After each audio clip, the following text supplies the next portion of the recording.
Ако Македонија со 280 сончеви часови и со просечно зрачење од 1385 киловат часови на квадратен метар спаѓа во земјите со најголемо сончево зрачење во Европа, тогаш Кочанската котлина, која е со повисок просек, е во уште поповолна позиција. Па сепак ниту државата, ниту нашата општина не се ни близу до тие кои се високо рангирани по искористувањето на оваа алтернативна енергија.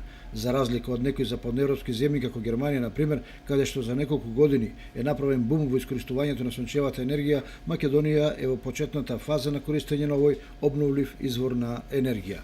Примената на системите за производство на струја од сончева енергија кај нас засега е ограничена само на инсталации со повластени тарифи.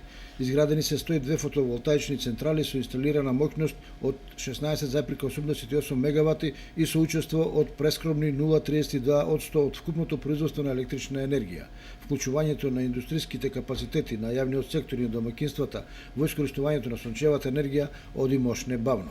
Големи промени на состојбата, барем според планот од минатата декада, не се очекуваат и во иднина, бидејќи државната предвидува дури до 2035 година производство на електрична енергија од 170 гигават часови од фотонапонските системи. Во однос на домаќинствата пак се очекува 25% од нив да користат сончева енергија, што на годишно ниво значи испорачена енергија од 149 гигават часови. Локалните стручњаци и потенцијални инвеститори ќе треба да направат стратегија како најдобро и најефикасно да се искористат сите поволности на овдешното поднебје, закочени да се најде во врвот на македонските реони по искористеноста на сончевата енергија, која ќе донесе огромни поволности на општината.